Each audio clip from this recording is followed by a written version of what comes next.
नुपुर है हमारे साथ तैयार डिटेल्स के साथ। नुपुर बताइए क्या चल रहा है इस काउंटर में। बिल्कुल एक पॉजिटिव डेवलपमेंट हुआ है यहाँ पे। पॉजिटिव खबर आती हुई दिखी कंपनी की सीडीएमओ कारोबार में एक बड़ी ड्रग है एंटेरेस्टो ड्रग, उसकी जेनेरिक वर्जन यहाँ पर एमएसएन जो लैब है वो निकालने वाला था, उसे यूएस एफडीए से अप्रूवल मिल चुकी थी।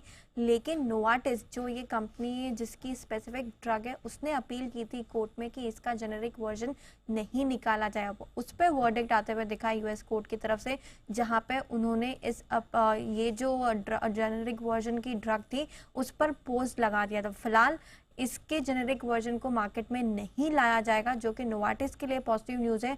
और डिवीज के लिए पॉजिटिव न्यूज़ इसलिए क्योंकि नोवार्टिस को सप्लाई डिवीज करता है, और डिवीज के बुक्स में करीबन देखें तो यहाँ पे 600 करोड़ की आय FY24 में इस पर्टिकुलर ड्रग से आती हुई दिखी थी। पहले अगर ये जेनेरिक वर्जन इसका मार्केट में आता तो नोवार्टिस की जो सप्लाई है वो कम हो जाती, नोवार्टिस की सप्लाई कम होती तो जो डिवीज की सप्लाई नोवार्टिस को जाती है वो भी कम होती हुई नजर आती। लेकिन अब इस पर रोक लगा दी गई है, इसे पॉज कर दिया गया है, तो नोवार्टिस की सप्लाई पर कोई असर नहीं होगा, उसकी बिक्री कंटिन्यू रहेगी। अब उसकी बिक्री कंटिन्यू रहेगी तो डिवीज जो उसे सप्लाई करता है उसकी भी बिक्री यहाँ पर कंटिन्यू रहने वाली है। पहले जब ये खबर आई थी कि कोर्ट में ये केस गया तब कोटक ने इस खबर को लेकर 10% तक का अर्निंग्स का डिवीज के लिए लिया था, क्योंकि अगर जेनेरिक इसका मार्केट में आ जाएगा तो ऑब्वियसली सप्लाई कम हो जाती। लेकिन अब जेनेरिक इसका मार्केट में नहीं आने वाला है इस ड्रग का।